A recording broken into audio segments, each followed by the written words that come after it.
Who? Me? Oh, hi. Welcome to the Horror Production Report. Update number 34!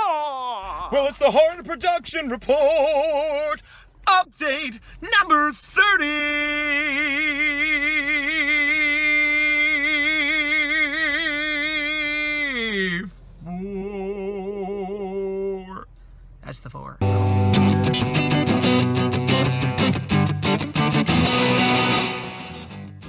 Hey, it's me, Gazbot, and I'm back for the Horror Production Report, update number 34. I just said that, you saw it come up on the screen, but you know, I get the number wrong so many times that when I get it right, I need a giant cat head to poke me and... Anyway, it's Monday, and I am still riding high on the Kickstarter. It's still going strong, and it's amazing, but I don't want to keep boring everybody with my happiness over Kickstarter. Instead, let me bore you with other things, like what I'm doing today. Well, I have my convention this weekend, the Silicon Valley Comic Con for 2016. First one. I don't know how it's going to be. I know it's going to be big. I know I have a table. I wanted to have the horror ready. I don't. I wanted to have some test books ready from Kablam that I could just sort of show people in addition to looking at myself for the printing quality and stuff. They're still reviewing. It's been 10, 11 days. I must have accidentally selected the slowest possible way, which I didn't mean to, but as I said, there was like issues when I ordered it.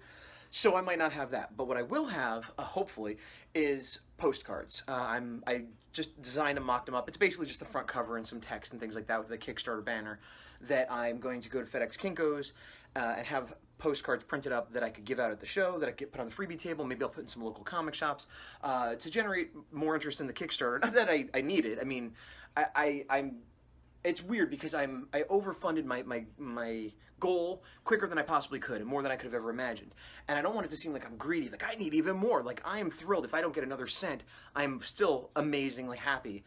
But I want to get the word out there to people that I don't know, that don't follow me, just to make them aware, if not about the Kickstarter, just that the book exists, that the book's coming out. And, you know, if they look at the Kickstarter and donate or share, hey, more is the better. And the more money I get, I have made a profit at this point, but I'm not treating it as a profit. I'm treating this endeavor right now as sort of a non-profit. I want to reinvest all the money back into the business of Gazbot or the business of the Horror A4 so that I'm looking at, you know, possibly better printing options or more advertising things, like maybe making stickers, things like that. And once I'm done with all my costs and mailing and all the extras that I could give to people and also will help me advertise in general, whatever money is left, I'm going to put aside.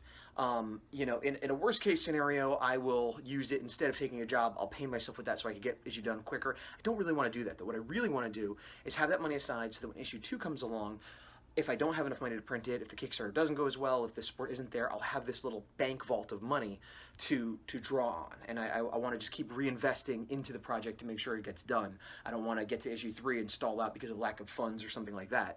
So, yeah, that's kind of where my head is at. Trying to be practical and pragmatic about it, despite being emotionally ecstatic. So, I'm going to get those postcards printed up. I also need to... I buy a new easel / return the old easel, see how that can go, because as I told you, the tray is missing, and I do have some caricature jobs coming up.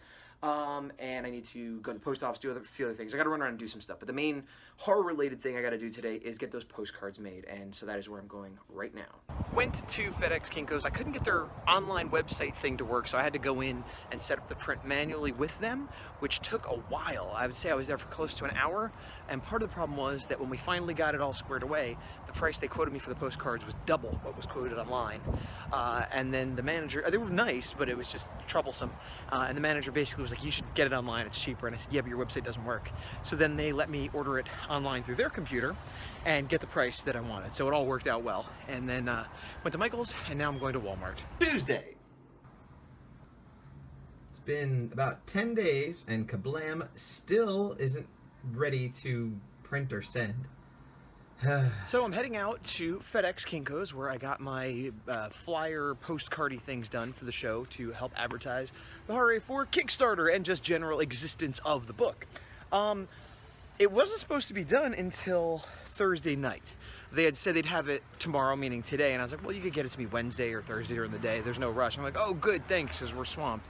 And I got an email yesterday at 11 at night saying it was done, so I'm going to pick it up today. Meanwhile, one of the stretch goals I was considering for the Kickstarter that I'd considered kind of even before I started, if I got enough money, was to get it offset print, more traditional, you know, real Marvel, DC image kind of printing, as opposed to print on demand. I like the print on demand model as far as being able to get just the few that I want, but it's more about the quality of the printing of the paper is a little bit better. And if you get enough, the cost is lower. However, I got a print back from a printer that Ox had recommended, and they were polite and helpful, and I don't have anything bad to say about them. But the pricing I don't think is going to work out, because I was looking at, as a baseline, Kablam for 100 copies. And when I talked to this offset printer, Kraken Print, I think, the minimum they would let me do would be 500. And for 500, it would still cost about the same as through Kablam in terms of cost per issue. Now, granted, the quality would be higher, but I had to order 500, and that was going to be most of the money I've received from the Kickstarter. Where the savings kicked in is if I kick it up to 1,000 copies, which is double, it wasn't that much more, and it cut the cost per issue in half. However, that amount of money for that big of an order would be all of the Kickstarter money, and I'd probably, and that's all the money, not including the fees that be taken out and shipping, and I'd end up putting money into the project to be able to do that, which is not what I wanted to do. I wanted to, you know, get it funded was the whole point. So, and also, even though the issues themselves would be less expensive per issue, I'd have 1,000, and I don't know if I could sell 1,000. I don't know if I could sell 500. You know, getting 100, maybe 200. Even 3, like that seemed like a reasonable gamble, but 1,000, yeah, maybe for another issue if this starts to take off.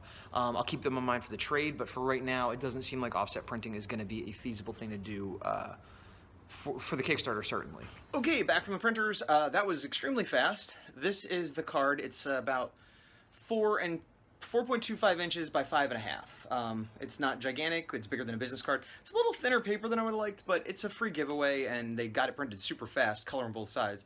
So as you can see, it's just a cropped version of the cover with the Kickstarter. And then the back, I grabbed the panel and have the little description. You can't see it too well, but to let people know where to go to check it out. The sticker order I put in yesterday, got the proof, and approved this today. So there's a slim chance I'll have it for the show, which would be great to have horror stickers at the show, even if I don't have the book yet.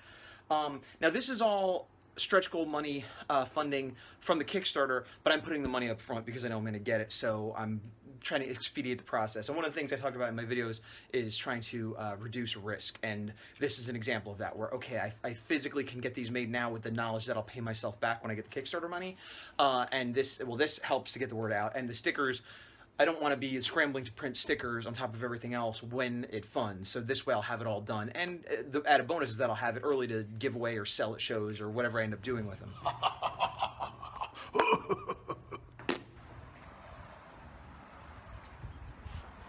Hey, it's daylight savings time. I love it. Daylight savings time. I think I started a day or two ago. I've heard people talk about getting rid of daylight savings time, which I do not understand. Now, granted, I'm not a farmer. I don't understand farming. I heard originally that it had something to do with farming in terms of letting people get up earlier or work later or whatever, you know, depending on the seasons when that time would be better used.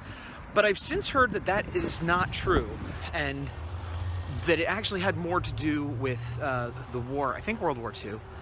Might have been one of the big wars here in the U.S., and that it had more to do with conserving power and consuming less resources so that it helped the economy, helped the war effort, whatever.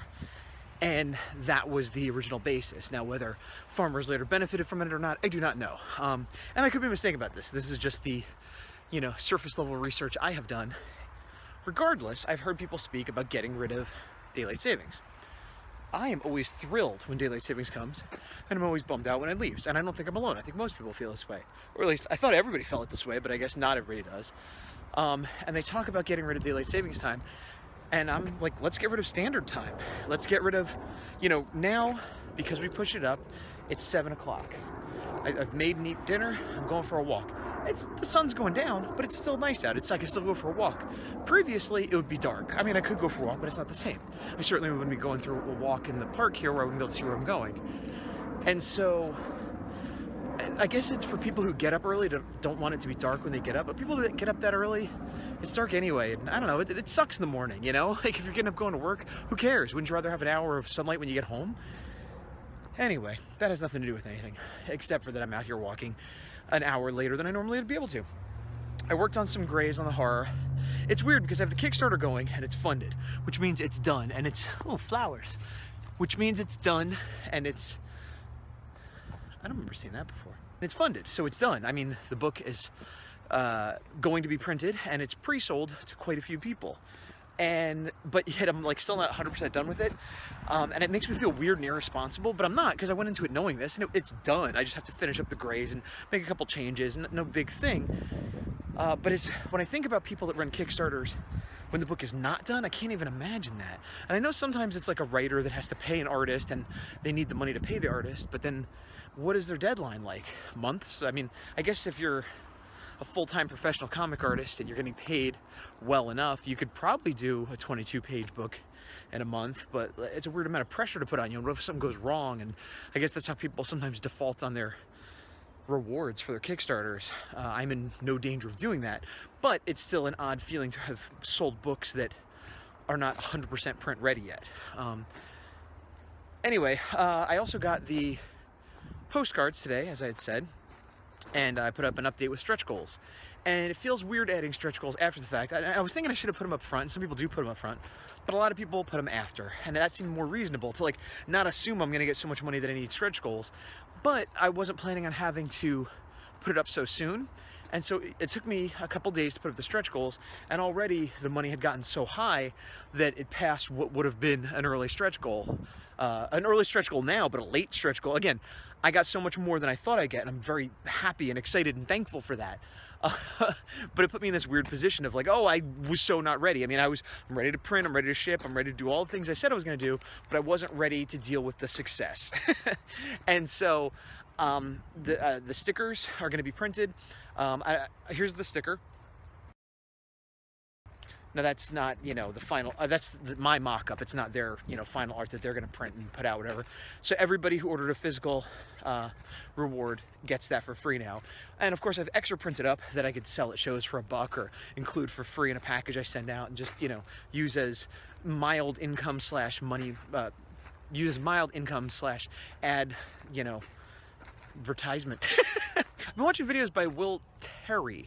Now I had previously talked about Will Terrell, and this is unfortunate that they both have a similar name, and they're both artists, and they're both you know, videographers, vloggers, YouTubers, tubers, like those little bugs you just feed them to lizards and stuff. They're tubers, and as lizard people, they have similar names. And it's unfortunate for them because they're both worth checking out. Will Terry and Will Terrell. I previously talked about Will Terrell. I don't remember if I've ever mentioned Will Terry before. I'd sort of come across him through somebody recommending him or whatever a while back and watched like one video and I was like, oh, okay. And he's primarily a children's book illustrator, but he does other stuff, and he's a teacher, and he's just one of those people that has a lot of, here's my views on this, and here's the top 10 this and whatever, but it's always really good advice for artists of any kind, for everything from how to improve your drawing skills to how to balance family and work and things like that, and everything in between. And I've just been catching up a lot of his videos. So if you haven't seen or heard of him, check him out. Both of them, Will Terry and Will Terrell. Well, hello there. Goodbye there. Hello there. Goodbye there. I'm in my little area. My favorite part where it's just a canopy I've talked about before. Figured I'd stand and slowly pan rather than my usual bumping up and down. This is the relaxing part of the video where I collect myself and think. That seems so creepy. I think. Guys, what are you thinking of? Oh, what's in your brains? That was a weird video. I find that I have a lot to talk about regarding the Kickstarter, or I will, or I do in bursts when things happen, certainly at the beginning. But I'm not heavily working on art right now. I'm doing a lot of like pre-production for printing and making ancillary things and ads, and you know, I'm not even working on my client work right now, so it's weird. It's kind of back to when I first started doing the 100 days, and I'm just like, I'm thinking about art and I don't know what I'll do, and you know, so it's good that this particular vehicle for my face and thoughts is coming to an end soon with the hard production report completion episode. What? I just made that up. Should I call it that? I'll call it that. No, that sounds weird. It's vaguely sexual, isn't it? Not gonna call it that. I did actually do some artwork on the horror because I was doing some grays. I grayed a page, made some more revisions, getting everything super print ready. I think I had said there was 18 pages originally.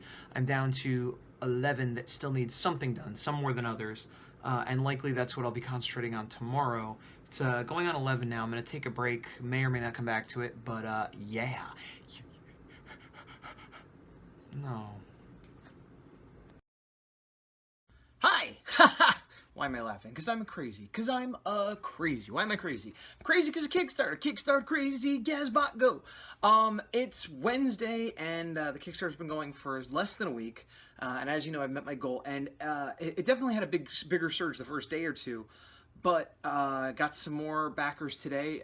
As of now, have not gone a day without getting some backing, which is great. I mean, everything about it has been great. So far, there have been no negatives. It's all positives. But anyway, I put up the stretch goals, and we are close to meeting the first/second. The first auto-met, as I said, the sticker thing. The second one, I think we're about $100 away from making it, and I set it at a level close to where we were because I wanted to meet it, and I didn't need a lot more money to make it happen. And so we're really close to that one, which is getting rid of the ad on the back and adding the pinup art. And at this point, I would be shocked if we got to the end and didn't meet that one. The other ones, I don't know. They're a little bit more lofty, but it's exciting to, you know, the first stretch goal was sort of like, you know, oh, we did great, guys, here's a thing, thanks, you know, which was awesome. And I was happy to share that excitement and add, you know, things on and give back to the people that are helping me. But there's a different kind of excitement now that it's like, ooh, meeting a stretch goal. It's almost like a mini Kickstarter inside the Kickstarter. And hopefully that generates interest for the people who have already contributed or are thinking of contributing. I had one person raise their contribution when I did the stickers. They had gotten a digital copy of the comic. And the stickers, when it was added on, I said everyone who got a physical reward gets them for free, you know. But if somebody was just getting digital, it was going to cost me the shipping to send the sticker, and it didn't make sense. And most people had something physical anyway, so they just get the free sticker. But this person had only digital, and they added on the button for $3. So now I know exactly what they're thinking was, oh, wow, if I get the button for $3, I get the sticker. I get the button and the sticker for $3. And I'm sure that's what happened because they did it. And also I was backing some Kickstarters and had a very similar thing happen to me. Now, unfortunately with me, I saw that it was a sticker too, actually. They said, oh, we've reached a certain point. Everybody has a physical thing, gets a sticker. I had a digital comic, and I had the exact same thought previous. I'm like, oh, I'm going to up it. But I got the notification in the morning, and it was like the notification, and then the thing ended, and it was too late to up my thing, so I didn't get the sticker. But I understand that mindset, and it's a way to keep engaging people even after they're sort of done. And again, I don't even mean necessarily the money. I mean, sometimes, yes, people up their thing, donation, but I'm hoping that getting little updates and the project kind of changing and them watching it and being a part of why it's changing, you know, hopefully that'll keep people engaged so that beyond just giving money and getting a product at the end, they feel like they went on a little bit of a journey and had a little bit of fun along the way. Maybe I'm overselling it a bit, but you know, that's the other thing. I've funded a few Kickstarters. Now, other people have funded many more than I have. I funded a few here and there along the way, so I had an idea how it worked, and I saw what types of updates I liked and didn't like and things like that, which is always a good thing if you're going to do anything. If you're going to do a Comic-Con, a Kickstarter, you know, a signing at a comic shop, whatever, go to some. You know, go as a fan and enjoy yourself. Go as a business person and take notes in your head of what you like and don't like, so that, you know, the first time you do something, you're gonna make mistakes and it's gonna be crazy and whatever, but at least you're not coming in completely not knowing what you're doing. So if you're thinking about doing a Kickstarter, back some Kickstarters. And related to that, I had, like I said, I'd already backed some, but right when I was posting my Kickstarter, since I was on it anyway in the comic section, I backed a comic. And then once all those crazy donations started coming in the first day or two, I backed a couple more comics. Some of which are finished, but the ones that are still going, I'll go ahead and, actually, I'll just do a little slideshow here, show you what I've backed, and if it's still available, maybe you want to back it too. So here we go, Kickstarters that Gaz has checked out. Good.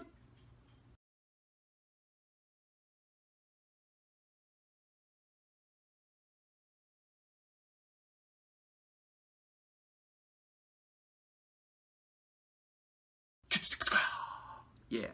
So it's like 5:30. I spent most of the day working on the horror. Got some more pages finalized. I think I have 10 left.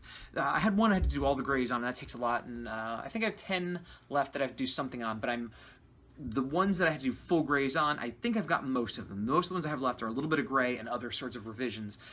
So otherwise everything is 100% done. Well, I'll say 99% done, ready to go to print. 99% done, because once I get everything done, I'm going to send out for another test copy from Kablam. Look at that, and when that's approved, that's when it's 100% done. So there could be, last minute revisions. I don't want to order hundreds of copies of the comic and then see the revisions. So yeah, so that's where we're at right now. It's a nice day out. We got daylight savings. I think I'm gonna go for a bike ride. Haven't done that in a while. I've gone for some walks. Haven't gone for a bike ride in a while. So here I go. Hi! It's Thursday. The convention, the Silicon Valley Comic-Con, is Friday through Saturday. Friday it starts at 5, which is a bit early. I hope people will be there because usually people aren't even off of work by then. And I could go in and set up tomorrow, which I probably will, but I found out that I could actually set up for a few hours during the day today. So I was going to get my buddy to give me a ride, but as it turns out, Q's coming home early from work anyway. It's about 3:30. They're open till 6, so when she gets home, I'm going to quick grab the car, ride all my stuff over there. I probably won't have time to set it up proper, but I'll get it all in the building. And this is good for a couple of reasons. Even though I have the day tomorrow to set it up, things could go wrong, things could be forgotten, and this gives me one more day to make sure I don't forget anything. The other thing is, this is the part where I'm going to carry the heavy boxes and load everything in and walk through the whole convention center. Now I have a hand truck, but there's still a certain amount of sweating and annoyance that goes along with it, at least for me and my weakness. So I'd rather get that done today so that tomorrow I could come in more fresh, and it's just that much more energy I will have to interact with people and pitch my book and do some commissions, and I'll burn out that much less quick. And also there's the sweat factor. Like often literally just carrying the stuff in, I'll get a sheen of sweat, and it's not like I can go home and take a shower. Sometimes I'll bring an extra shirt to change or whatever, and I'm not stinky or anything, but it starts off the day again being tired and not exactly fresh, so it's not my favorite. So I'm going to do that. And I'll set up as much as I can. I don't know how much I'll be able to. And my current setup, which is basically what you saw when I went to Ape, I think is the last time I showed it. I have these 3 cases of sort of the Build-A-Cage brick things, and I have everything narrowed down to these 3 Tupperware.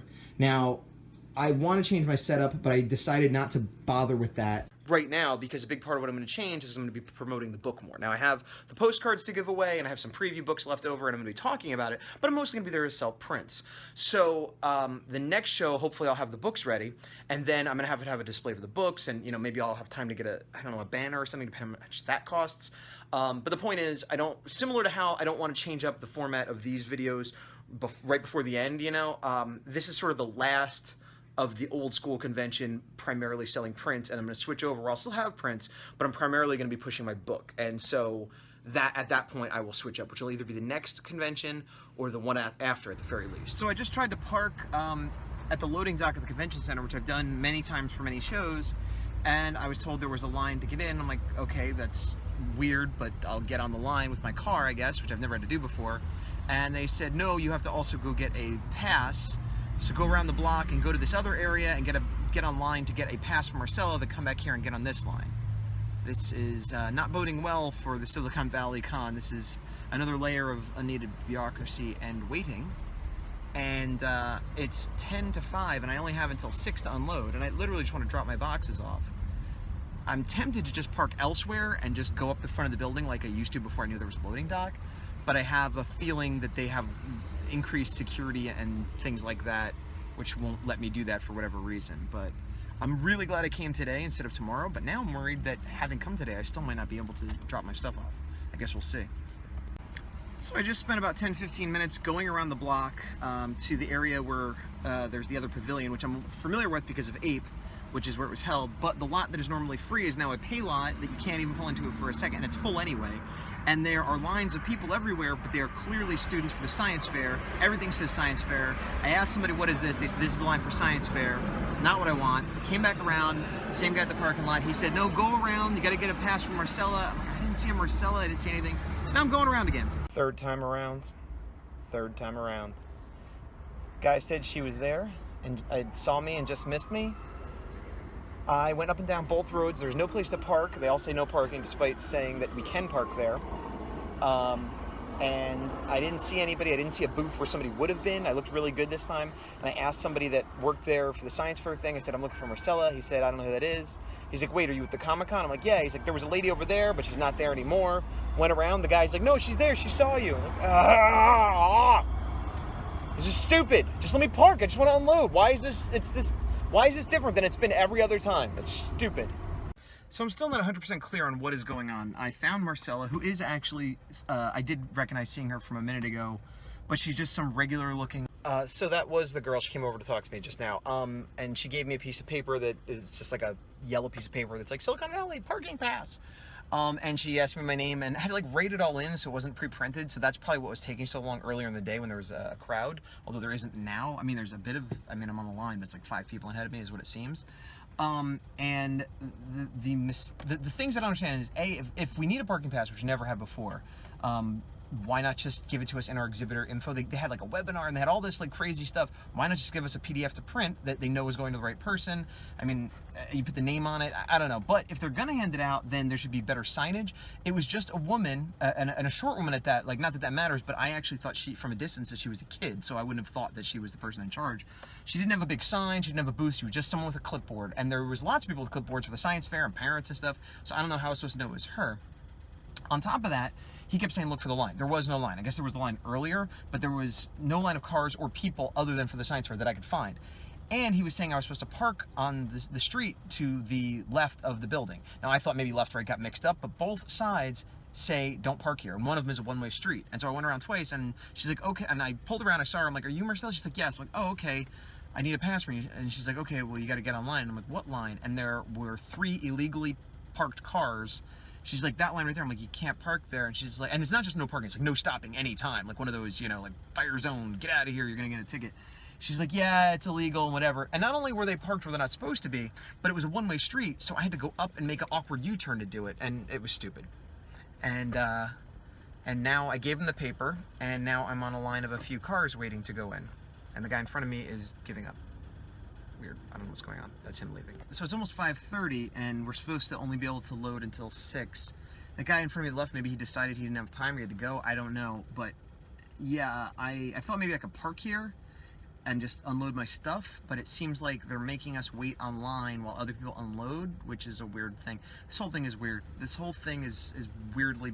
It reminds me of San Diego Comic-Con in a way. Not that I've exhibited there, but as an attendee, I'll often be like, hey, where's the line for this? And nobody knows. Or they'll tell me it's over there, and I go over there like, no, it starts over there. Come back here. And there's nobody... It's not just that there is a crowd or a line. It's the vagueness and the ill-informedness of the people involved. Nobody could say, oh, at 2 o'clock, get online right here. This is what you do. There's conflicting stories, and you do what you think is the right thing, and you still are not in the right place.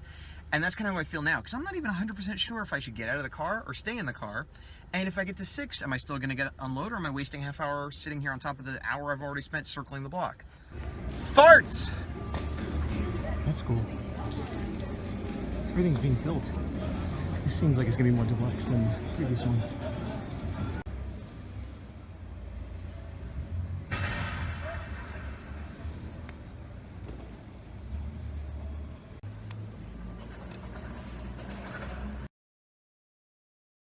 Yeah, this is definitely more deluxe than Big Wow, which is what I typically go to here. They've got movie replica props, all kinds of bigger celebrities. This, whatever this is, I don't know, something techie, Silicon Valley-ish. Whoa, this looks serious. This is way more than it used to be. Yeah, I've seen a ton of forklifts moving around, which again is a sign that things are scaling up. I think they said they were gonna have something like 30,000 people. Got my registration bands. They were a little bit difficult to find. I think I was in there a little more than a half hour, which is the allotted time you get, but nobody seems to have said anything, and I'm trying to get out of here as quick as I can. A lot of it is being lost. I got most of my shelves set up, which is the heavy thing, and then tomorrow I'll come early to set everything else up, hopefully not get too sweaty. Friday during the day, it's about 2 p.m. The show opens at 5. I'm here way early, but I want to be able to set up and walk around a little bit and just not stress out. I parked in that lot over there, which is where I parked for Ape and where I've been trying to park when I come to this convention center, because it's $7 flat rate as opposed to the semi-hourly inside, which is closer, but usually starts around 13 and sometimes gets up to be as much as 20. So it's half price or so to park over there. I have to walk a few feet, but since all my heavy stuff is already in there, that's not a big deal. And it's not even very far. I mean, the building is right next to me. I just have to walk to the opening. So, so far so good. Today's working out to be a lot better than yesterday, at least. Remember those kiosk things I saw that I thought were some sort of advertisement for new technology or whatever? Well, they're doing the digital scanner. It's in this wristband apparently, so I have to leave this on my wrist all 3 days. I'll be taking a shower with it, so hopefully it's waterproof. And those, they've talked about doing this in San Diego, and I guess they're testing it out here and possibly WonderCon down in the LA, San Diego area. But here in the Bay Area, we're the first. Silicon Valley, testing technology, which means if anything goes wrong, we're gonna be the first ones to deal with it. So there's that. Walking in a side door that I don't normally come in, and this meeting room looks like it's being transformed into an arcade with some awesome classic games and pinball machines. I don't think they've had this before, at least not for this convention. And they all look like mint condition, top tier stuff. I feel bad that I won't have a chance to come down here and try these. It's 3:30. I got about an hour and a half before people come in, and I got here quite early, and I'm glad I did, because for some reason it's taken me a long time to set up. This is the same basic setup I've been doing, but I've been adjusting and tweaking, and every time I move something, like you see here how it's overlapping, that causes a big problem. Yeah, I don't know, I'm definitely rethinking these whole grid cages thing, but for now this is what I got, and this is what I'm doing. Alright, so this is what I've arrived at. Same basic setup as usual. I tried to get more stuff off the table. Usually I have a lot more of these, but I want to sort of have, here's my giveaways, here's my pens, here's my prints and books, and I'll be drawing back there, keep it more open. I also have a wood table, which I like because I can use push pins to put a few extra pieces of art there. If possible, I like to try to put art on the side. This is the same Green Ranger I have on the front, but it's one of my more popular prints, and if someone's coming from the side, they can see it. Also, what ended up being behind us is celebrities. Looks like the Back to the Future people are going to be here, and then William Shatner, Jeremy Renner. But this is just going to be lines, and we're not facing it, so they're going to see our back end. So unfortunately, I don't have a good sign or something, but what I did was this. I just took a few of my prints and made them so people could see this way, so, you know, maybe it'll give them the idea to come around the front. I doubt it, but it couldn't hurt. Great, so I'm all set up. I have about an hour before people come in. I'm gonna see if I can get some food, which I should have got on the way here or brought from home, but I completely forgot. I'm gonna be here till 9, so I'm gonna need to eat something other than the veggie bacon I had a few hours ago. I'm also gonna walk the floor a little bit, see if there's anything I want before things get crazy.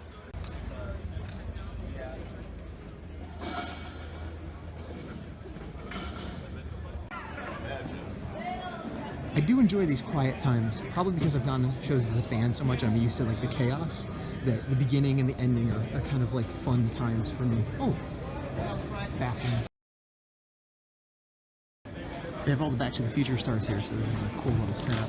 They have the DeLorean with a backdrop of the courthouse, and yeah, pretty awesome. Look, this guy's cosplaying as Stiltman. That is commitment to a role. That's cool. All the mystery box. A good selection of comics for a change. Oh shit, this is what I had in mind for the horror.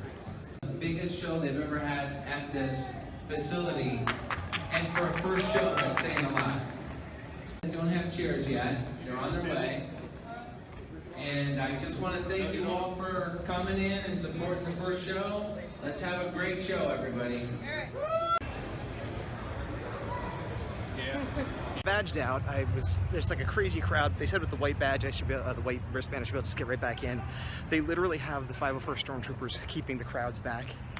And there's like a huge ribbon cutting, and it was weird because I was able to mill around back there like I was important, and I could tell people kept being like, "Oh, who's this guy? Is he someone?" Because like they're not allowed back there, and here I am. But you know, it was just a weird thing. So a lot of reporters like filming in front of stuff, doing interviews. This is definitely like a much bigger deal than I thought it was going to be. This is the front of the convention center, by the way. It's got some cool sculpture stuff. Look at all these news vans out here. This is nuts. Just nuts. 4:30, and I'm on a little bit of a wild goose chase trying to find some food. People at work that said, go out front, look left and right, you'll see some fast food. I didn't see anything. I walked left for a while, didn't see anything. Went ahead and put Starbucks into my map, and I'm like kind of right on top of it, but this is some sort of office park, so I think it's in one of these buildings. And I don't have time to go anywhere else, so I have to quick find it so I can get a cake or something and get back in less than a half hour. Got me a butter croissant and a flat white, and things are looking all right. Marijuana, marijuana, marijuana. Help sign our petition. Help out the hippies. Today being preview night, the only major celebrity here that I could tell is Shatner, and he's got a pretty good crowd, and it's good news for all the Trekkies and Trekkers who want to see him today.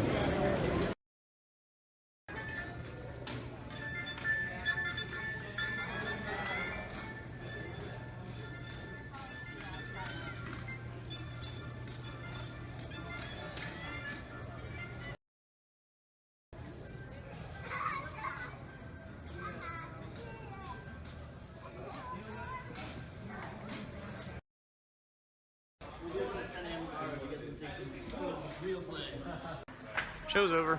Game's turned off. Wow. So, preview night, day one of Silicon Valley Comic Con is over. It was 5 to 9. It was 4 hours. I was here longer because setting up and went on my little Starbucks adventure. But 4 hours. It was much busier than I thought it'd be, especially since it started when most people aren't even off work yet. I definitely did better than I've done on any previous Friday or preview night kind of day. Haven't made table yet, but if it scales, if this is an indicator of how the rest of the weekend goes, this could be a very good show. I guess we'll wait and see. Right now, all I've eaten today are 3 strips of veggie bacon in the morning and a croissant from Starbucks. So I'm starving. I'm probably gonna stop at Taco Bell or something and go home. I'm also running low on a few prints that I didn't expect to be running low on, and I'm not sure if I'm going to try to make new ones before tomorrow or not. Stay tuned. So I'm back home and I've eaten some food at Taco Bell, and I'm feeling better. Not that I was feeling terrible, I was just a hungry man. So after the complaining I did going Thursday, Friday was easy to get in, finished setting up, and did well. Had a lot of positive interactions, financially and otherwise. Gave out a lot of Kickstarter postcards, gave out a lot of business cards, gave out most of the remaining preview books that I had done for the horror. Sold a good amount, especially for a Friday preview night. I got more than half my table. More than half my table done today, and I have 2 more days. So that takes a lot of the pressure off in terms of not losing money and hopefully making money.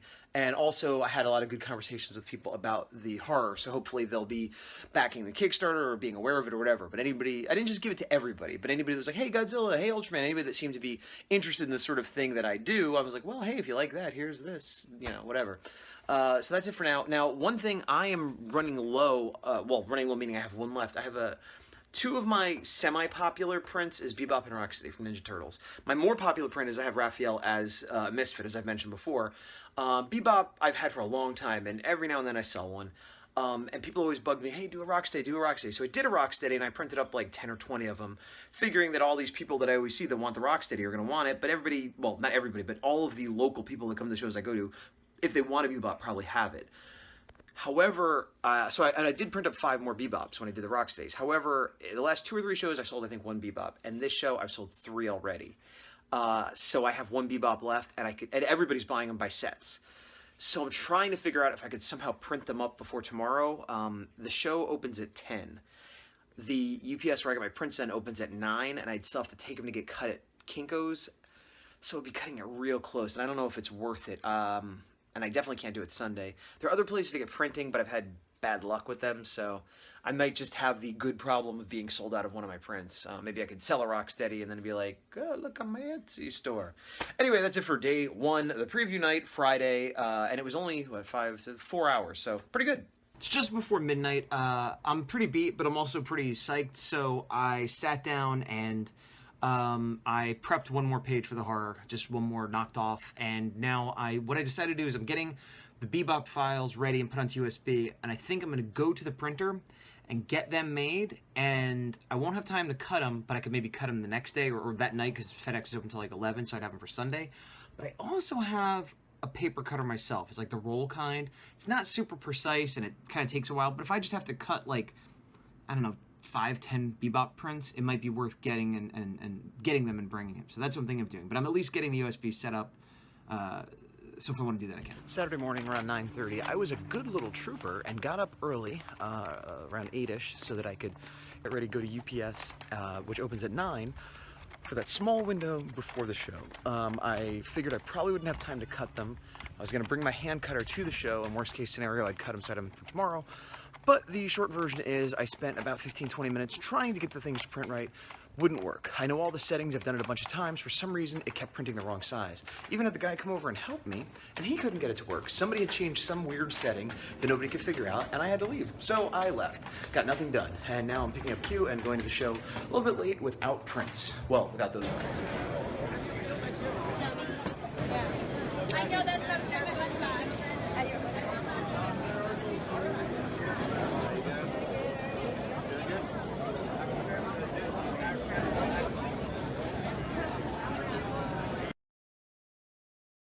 Today's Saturday, the con's closing in about 5 minutes. I've just spent 15 minutes going to the bathroom, walking the entire floor.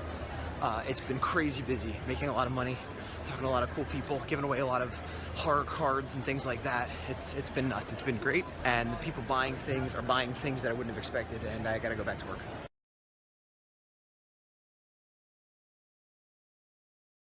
After a long day of Comic-Con, not eating anything, really, half of a weird burrito, I'm here at Buca de Beppo to eat a giant family-sized serving all by myself. Sunday morning, going it solo today. It's about 9, I need to be there at 10. Should be plenty of time, except parking might be a jerk, but I had to get coffee and breakfast today for a change. So good news, I just parked, and I was worried that I was running a little bit late. Not late, but not early as I should be, and stopping to get food was a bad idea because I would miss parking and have to park further away and more money. There were spots still available in the semi-close lot that cost $7 a day. So day's off to a good start. So Friday was good, Saturday was crazy busy. I had no time to really take a lot of pictures. I barely walked around, but it was good. Lots of good conversations, lots of sales. Yesterday was the big Back to the Future day, so today being Sunday and the Back to the Future panel being over, I don't know if the guests are still here, but I expect it to be not as good as yesterday, but even if it's as good as Friday or maybe a little better, I'm having quite a good weekend in all ways, financially and otherwise. And as you can tell, my voice is a little hoarse, so I've been talking so much. And yeah, the upside of not being able to walk the floor is I haven't spent any money except on like a coffee and things like that. So while I failed yesterday morning at getting some new Bebop prints, after the show, went out to dinner with some friends, and then stopped at a 24-hour FedEx Kinko's, which allowed me to get new prints made.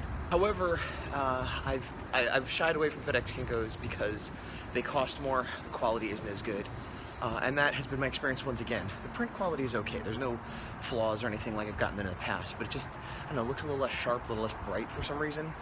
The average customer won't notice that, so that's fine, but I also had to pay to get them cut and everything, and the paper they had, the thickest paper they had, isn't as thick as the paper I normally use. It's still cardstock, but just not the deluxe kind.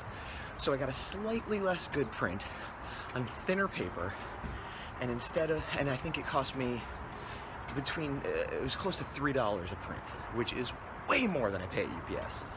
But I had so many people requesting Bebop yesterday, and I'm sure I lost sales because of it. So I'm gonna have to sell 4 or 5 just to cover the cost of what I printed. So hopefully people are still going to be wanting it today, otherwise, well, I didn't waste money, I could sell it at another show, but I would have got them cheaper and better quality had I not been in such a rush and limited options. It's open a little early, but I need to go set up, so once again, I passed the phone. This booth over here has tons of Godzilla and Ultraman stuff. Everybody has told me about it. Oh my gosh, they had an Ultra 7 forever that I've wanted, and I think they sold it, but it was $400, so good. We're still on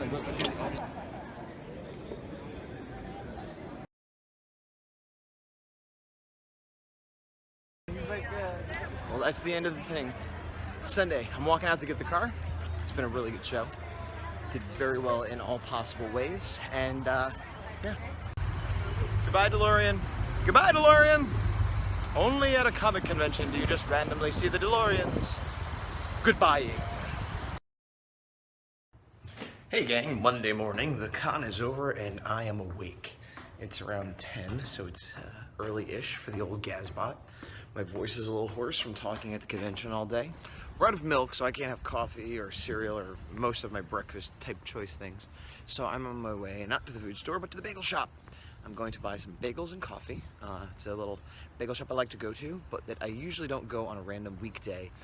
But I'm feeling kind of beat. I've talked about this before, sort of almost like having a hangover, I imagine.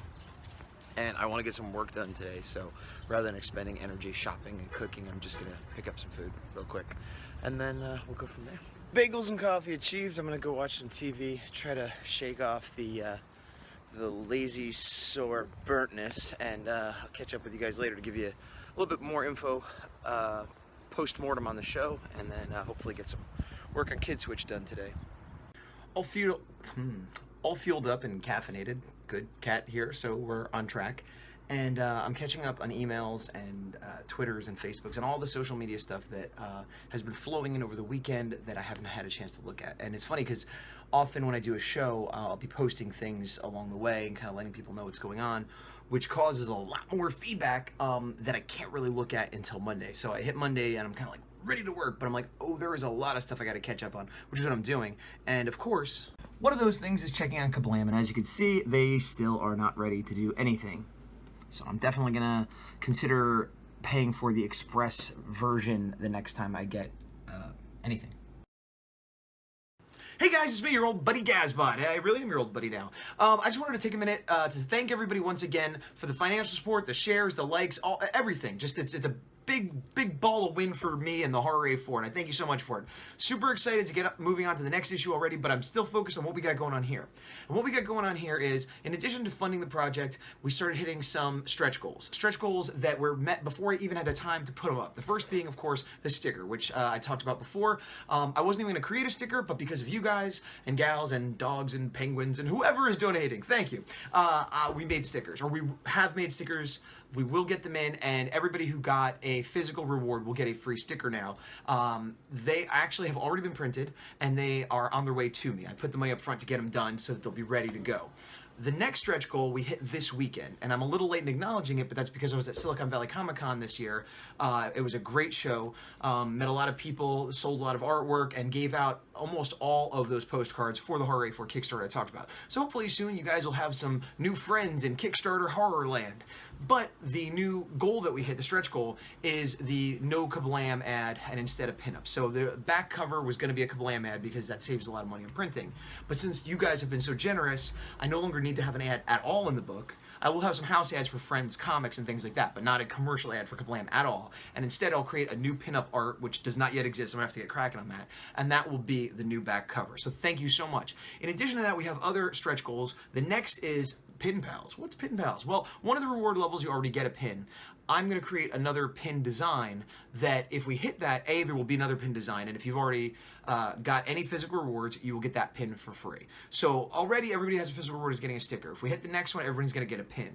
The one after that is a big one. I will do a dramatic reenactment of the entire first issue. I'll do voices, I might do sound effects, the whole spiel, and that will be the hopefully fun and entertaining thing for you. And for me, I will use part of that funding to create a sort of quote-unquote life-size cardboard stand-up of the horror. Now it'll be like 6 foot, 7 foot, whatever. So it won't be life-size in terms of, you know, the 3-story monster he is, but I will bring it with me to cons to promote the book, to have people to take pictures with it. So that is the next big one after pins. And then after that, we get even crazier and crazier. But that's crazy land that we may never reach. But the pin one, we were really close to. So if you know anybody on the fence and you want to get a free pin, have them donate a little bit. We're only a couple $100 away and you get another free pin. But regardless, I can't believe how far we've come, how great it's been going. If we don't go any farther, this is a huge win. If we go farther, it's an astronomical win.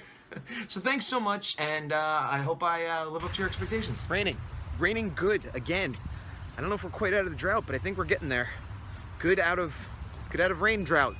I probably look more orange than I feel, or I look in the preview. Anyway, I've been trying to sort of make an update all day, and I keep getting sidetracked. I left this on as a reminder, like one of the old-fashioned, tie it around, because I wanted to talk about the con. And this was what I had instead of a badge. This is something they've talked about doing for San Diego, and they might do it at WonderCon, but this was Silicon Valley. And as you can see, it's just the kind of thing, you know, you'd get at a lot of different types of shows, except, and you can't take it off, I mean, you can, but you rip it off, except that there's a little teeny chip of some sort in here, so that when you go in, you actually have to scan it onto something. And the idea is that this will make things easier, or alleviate lines, or stop fraud, or whatever. I'm not exactly sure the scope of what they're trying to achieve. But in practical use for me as a vendor, it means a couple things. It means I won't forget my pass, but it means I will have to deal with this being on my wrist, taking showers, things like that. I actually didn't cut it, although I probably could have, but I was just worried it would mess something up, so I have this little dangly hanging off. It also, though, identified me, a white was a vendor, so I was able to get in and out, nobody was really messing with me, whereas other people had different colors, so it did make it easier to sort of get through lines of crowds where I'm like, I'm a vendor, let me through, or they're like, everybody has to leave, oh, well, you're a vendor, you could say that kind of thing, so that helped. But I did hear people complaining that were using it as, you know, fans, as guests, whatever you want to call it, that when they were coming in and out, instead of just going through the door, kind of showing your badge, they had to scan it, so it slowed it down because you couldn't hurry up. Like sometimes people are walking a little bit slower, you could just sort of walk through the door next to them, you know, whatever, but you had to wait to scan it. Sometimes they had to scan it 4 times. And if they didn't have a scanner set up in a certain area, you couldn't go through that area. Now where this came into play mostly, because there was the big main area where I was, where all the celebrities were, but they had panel rooms and things like that, and like cosplay parade and whatever, which were in the same building, just basically across the hall.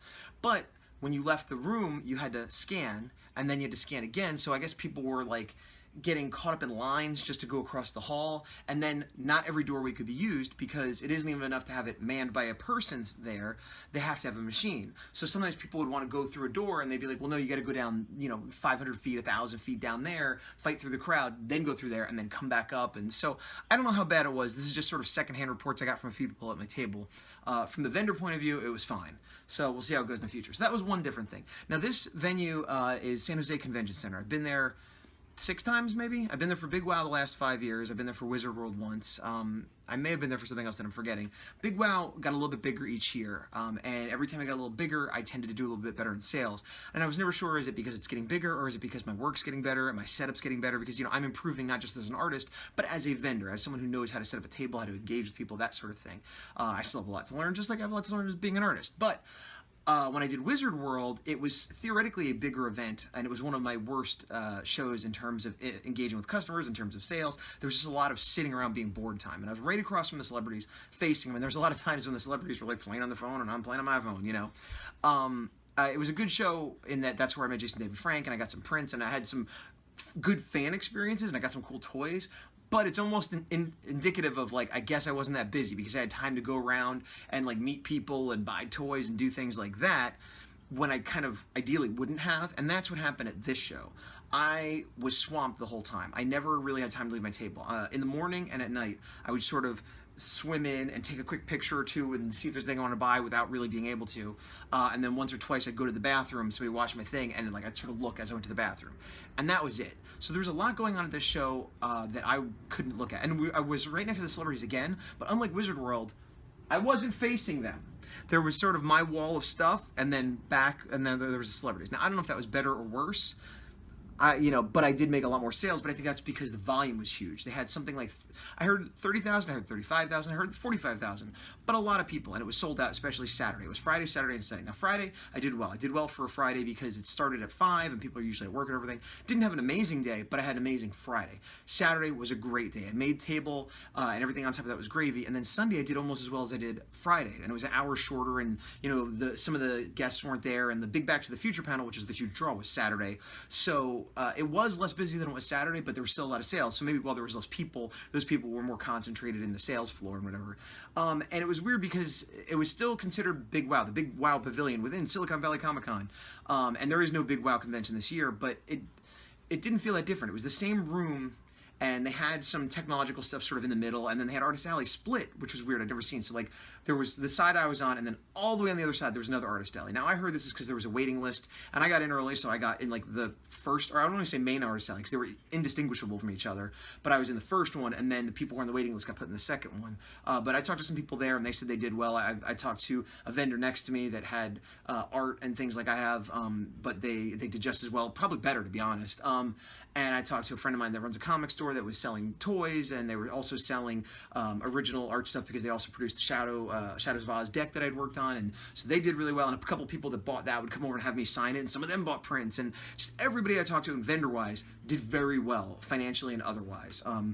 Most of the guests seemed happy. A few people were complaining about the lines and stuff, but maybe they've just never been to a big con. Because I literally had people be like, "Oh, this is worse than San Diego," or "This is what San Diego's like." And it's like, no, it's not. This is a big small con or a small big con. It's very medium. You know, having been to San Diego, it is nowhere near as bad as San Diego in terms of crowds.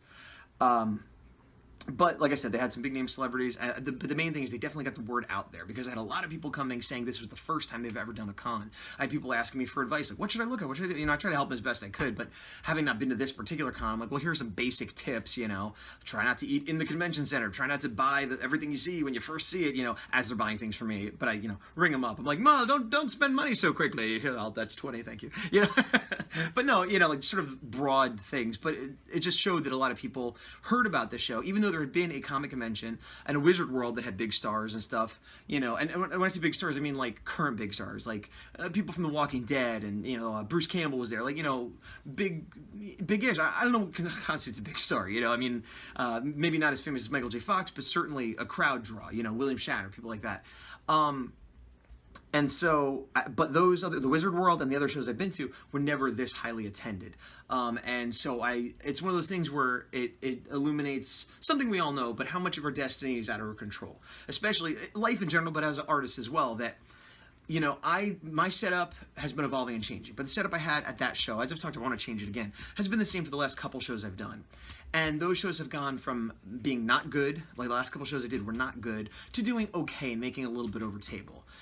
Almost the exact same setup, you know, not really any big major new prints. I had a few new things, but not my big sellers or anything. Did this show, basically doing the same thing I always do, did way better than I've ever done. This was the best show I've ever done in terms of interactions with people and sales and just, you know, quantifiable things. As a vendor, as an artist, you know, this was my best show ever.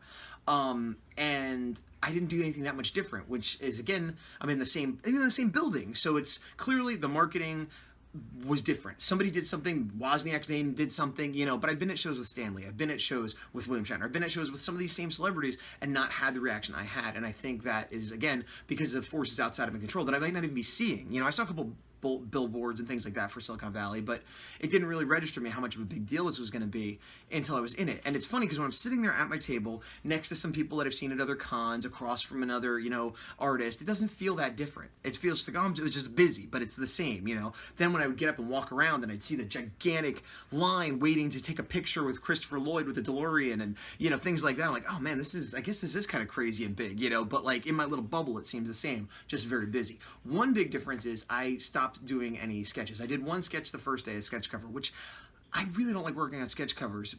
I don't mind it in theory, but for some reason, I've worked on a few different sketch covers. They're all different paperweights. Some don't like ink, some don't like pencils, some, you know, I like the idea of it and the concept of it. And I've thought about doing it for the horror. That's one of my stretch goals, but I'm going to make sure I get paper that works well, because every other one I do will be like hard to work on and come out not so great. Not because I made a mistake, but because of the paper. And this was one of those where I was happy with the result, but I really had to work on it. I like kind of drew it lightly, and then I went over to like kind of clean up the pencil a little bit, and then I went over again with a different pencil to darken it up because it wasn't showing up like it would on normal paper. So, you know, there's always a weird thing. But anyway, I did that, and I normally will do sketches and commissions and whatever, but I was too busy to. So I took my sign down because it was literally like, here you go, thanks, having a conversation, great. Oh, let me tell you about the horror. Oh, you wanted to buy that? Here you go. You know, so it was very, you know, busy in a good way, but where I couldn't have possibly, as a matter of fact, the person I did the sketch cover for had come back and wanted me to do this other commission idea of a robot, and it sounded cool. It was like right up my alley, you know, and I was just like, I can't do it at this show. It's,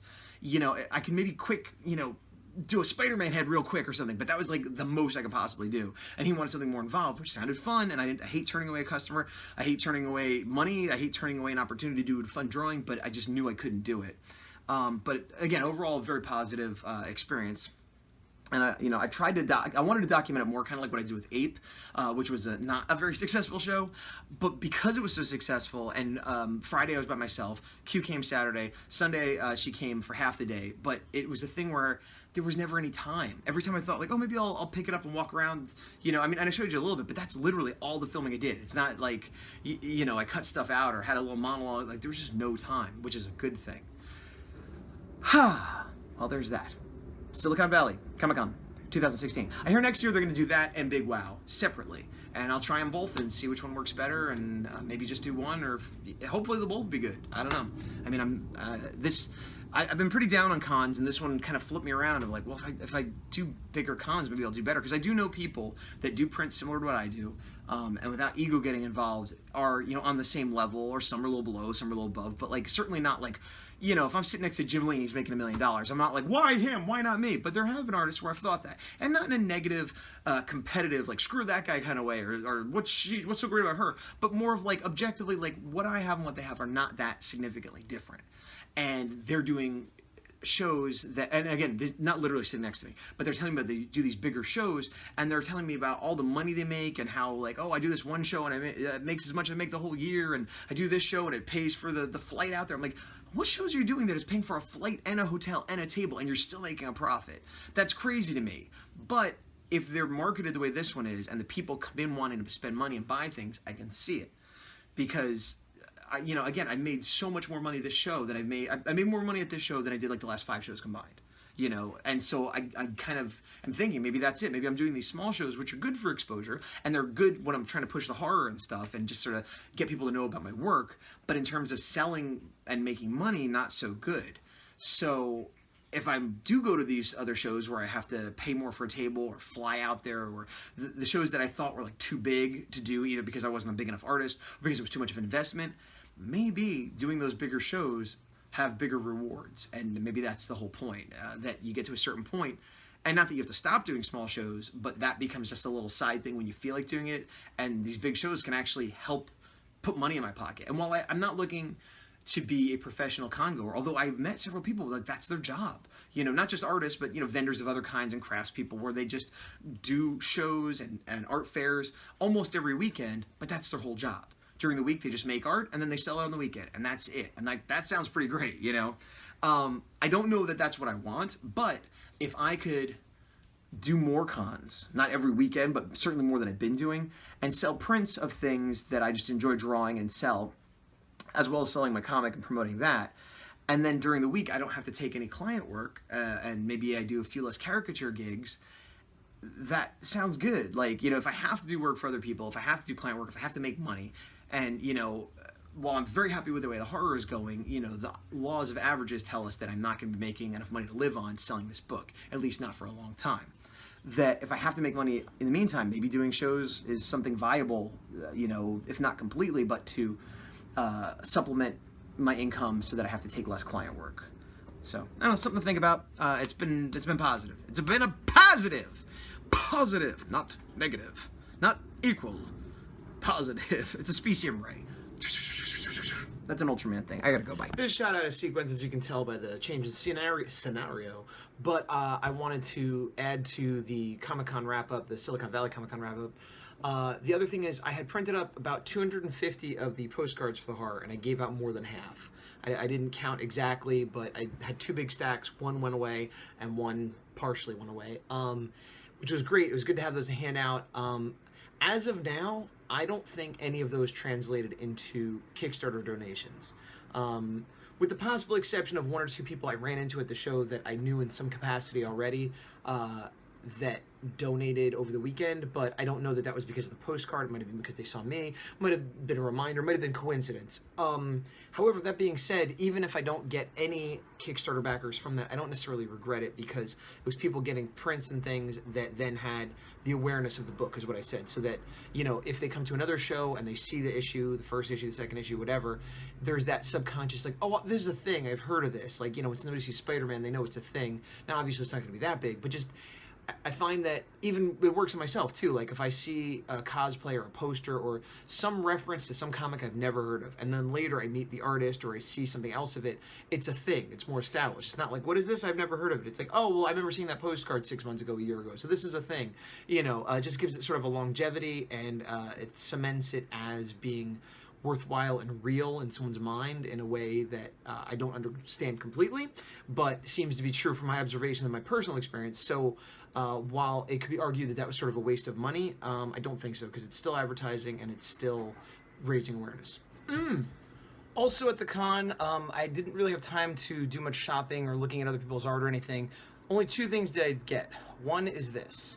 This is a little pin of the flux capacitor from Back to the Future.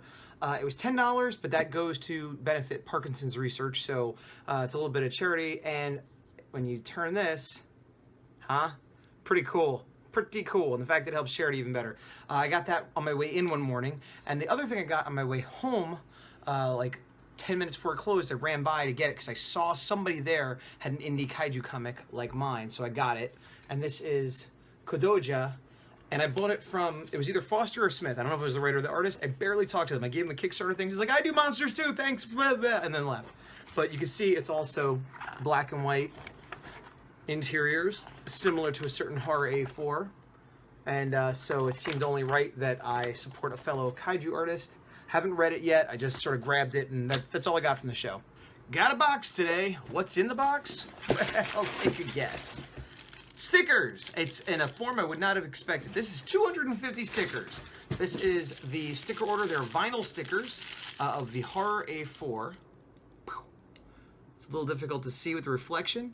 But these are the stickers that were designed and created specifically for the Kickstarter. Now that doesn't mean, these are not exclusives, but that doesn't mean that everybody getting a physical reward will be getting one of these stickers. And then the rest I will give away or sell at shows. I'm not sure exactly what I'm going to do with them yet. They weren't super cheap, so I don't know if I could afford to give them away. Maybe give them away if somebody buys something else, or just sell them as a little add-on. But for you folks, it's free as a thank you, and I already took mine and put it on the back of my phone, which I can't show you because that's what I'm filming with, but these would be good to go on bumper stickers, anything. They're safe for outdoor use. I made sure to get some high quality ones because I've had low quality stickers before that rub off from the sweat in your hand, that rub off from the rain, whatever. Not these, baby! Not these! Anyway, that's today's big news. Thanks again, everybody. Let's keep it going, and maybe next time we'll be showing you some pins. And speaking of mail, something else I got in the mail today, very exciting. Bah! This is Rules for Dating My Daughter, The Modern Father's Guide to Good Parenting by Mr. Mike Dawson, who is a buddy of mine. Since high school, he was my main art comic friend. He lives on the other side of the country now, but this is his new book. He did a successful Kickstarter months ago, much like the one I'm currently running, and now he is fulfilling his awards, his pledge backers, the books are going out. And I got my book. I've read some of it because some of it was online, but I have not read all of it. It feels nice in the hand. And while the Kickstarter is over, you can find it online, and I'll put a link below in case this interests you. It's worth checking out. Tuesday. Wow, it's nice today. I am dying to go outside and go for a walk or a bike ride. It's about 1:30. I've been working for a while. Today I'm working on Kid Switch. I have 3 pages left, and then I'm done with the issue, and I'm done with Kid Switch, at least for the time being. And at that point, I will only have to, well, I do a few other little things to do, but that'll be my last big project other than the horror. And I'm also inspired to work on some new prints after my success at the previous show. All that aside, I would love to have all 3 pages of Kid Switch done by the end of this week. I don't know if I'll be able to swing that, but that's kind of my goal. And so my deal with myself is when I finish inking this page, I can go outside. So we'll see how that goes. It's about 2:30, 2:45, so it's been a little bit since I spoke to you, but not very long. I'm actually getting close to done with the inks on this page. Now, I had started before today. I started last night. But I'm going through it quickly. There's not a ton of backgrounds, and I'm also in the groove of these characters in this setting I've drawn a few times in the previous pages. And I think there's a sense of urgency that I don't always have. I mean, I always want to get things done as quickly as I can, but I have, you know, the immediacy of today. I want to get outside. I have also the deadline of I have 8 days to get the 3 pages done, or 9 days, whatever. So there's that deadline. There's the urgency of I want to get this off my plate so I can go back to working on the horror and get caught up on other things. Yeah, so that's going good like that. I'll show you. So you can see what I mean about the backgrounds. There's not a ton. There's two panels that have no backgrounds to speak of. This has minimal. This has the most expansive. This one, I guess, something similar. And I just got to finish this up and I'm done. I have the other page already set up here to go, and then the last one is a splash page. And as I said before, I like to do 2 up so that I'll finish the inks, then start the inks on this, do the color all at once. I'm thinking about maybe doing the color on all 3, but that might be a bit much as far as file size goes. Something else I want to mention before I forget, I'm always behind on catching up on videos of the 100s and artists I follow and stuff, and somebody I've been trying to catch up on is Yannemal, who is one of the 100s. He's in the middle of it. He had passed 50, I think he's on 60-something now, but I was in the high 40s, and now I'm catching up, but definitely worth checking out, as all the 100s are. But being that he is current, there's always something better about encouraging someone who's currently doing it. I know when I was doing it, it's nice when I get, you know, notes now of somebody watching it, but it was a year ago, so the notes on the older videos are always nice, and I'm always glad if somebody gets something out of them, but on current videos, it's much more encouraging, especially in the beginning. So maybe check his videos out, leave a comment, leave a like. You know, you don't have to start at the beginning, you could just jump on the newest one. But in addition to a fun art style and an interesting guy, he lives in England right now, so there's a lot of times where he'll walk around and show architecture and things that if you're like me in the US you don't see, or if you're not in England. And even if you are, it's just, you know, it's good visuals as reference and as inspiration. And Well, yeah. I finished things on the page, and I had intended to go for a walk or a bike ride or something, but I took some garbage out, and I realized that I never unpacked the car from the con. Q stayed home from work today. So I brought all that up, and once I did, I realized I wanted to do inventory before I put everything away in closets and stuff. So the short version is I didn't go out. I decided to do some work con style. As you can see, things are a bit of a mess. I actually finished the inventory. I inventoried everything, the pins, the prints. I didn't actually inventory the bags yet. I need to do that, but otherwise it's all done. And I had to factor in the fact that I'm doing more cons this year, so that it was tough. I was doing a balancing act because I'm saying how many I want to order prints of, how many I want to get done. And it's a balancing act of, well, I don't want to go too low and have to be running back to the printer constantly, but I don't want to be stuck with 50 prints of something that doesn't sell either.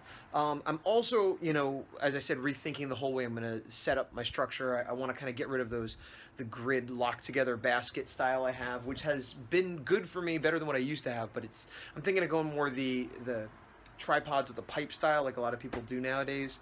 Also, I'm just going through what I have here. And there are certain things I've been carrying around for a while that I realize are just dead weight. For example, these prints here are all flawed in some way. And I have them as giveaways or whatever to throw in, or if there's some kid that wants something that doesn't have money. But more often than not, they just sit there, and it's just dead weight, so I'm just going to throw them away because I'm trying to cut down on the amount of stuff I have to go through and carry. The other thing is over here. These matte frames I've had since, not my very first show, but maybe my second show, my third show, like 4 years ago, 5 years ago now. And the prints inside, some I'm discontinuing, some I'm not. But more importantly is these matte frames are for 9x12 art. And I used to use them as my main display, but lately I don't really have room to display them, and I just have them in the back, and then if somebody happens to want one of these, I say, oh, I have some matte frames too. But I've only got like 10 left. They take up a lot of room, and I think I'm just going to stop bringing them. That money is spent already. I didn't want to waste it. I'm not going to throw them out, but I'll leave them here. I don't know, maybe eventually I'll recycle them or just use them to give to people, but it's just one other thing I don't want to keep bringing. Here's something else. It's not a huge thing, but it's something I've been doing lately. I have a bunch of bags. These are self-sealing bags that I put my work in. They don't cost a lot. I mean, they cost a lot up front, but they're a couple cents a bag, and I think it really makes your stuff seem more professional, and it looks good because then people can see people carrying it around and it's clear. Anyway, I have several different sizes, and what I just did is I labeled them 9x12, 9x12, you know, 4 8x8 matte frame. They're bigger, but they need to be folded. You know, 11x17, etc. Because I found myself digging through them looking for them. I'd like a better system than this, but since right now they're just in a pile, at least labeling them is good. Hey, look, it's like a mirror. Of course, these are just very early steps. I'm going to be doing more revamps, hopefully, but this is what I ended up doing instead of going out. Now, people are coming over to hang out with Q, to watch Drag Race, and I'm going to go pick up some pizzas for everybody, which is the part I like. Not the going to get it, but the eating. The triangle cheese slices. But it is a little bit light out, and I have a little bit of time before I have to leave, so I think I'm going to go outside, just sort of walk around the area near my house, and then hop right in the car and get the pizza. That is my pedestrian pizza plan, pals. Po!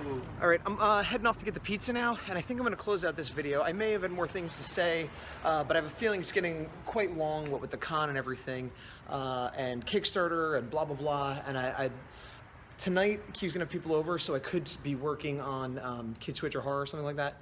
But I think what I'm gonna do is get this video done and out to you fine folks. So hopefully you're arting as well, and I am, goodbye. Wait, we're not quite done. We are, but I just wanted to say, I was in here getting ready to put away all the Prince stuff, and I had a can of soda with like that much left in it. And for some reason, I just sort of right out of my hand, and it landed right on top of a portfolio next to a pile of prints, spilled. Horrifying. But everything's fine.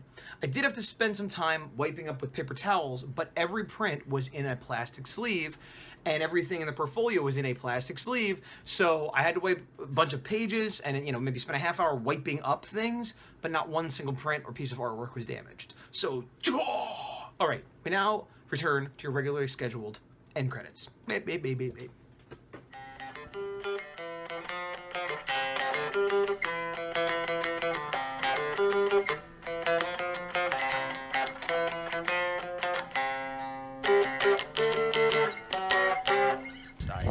Kickstarter money coming in. As I said, I'm repeating myself. The Gaz, when you're editing, cut this out. You've repeated yourself.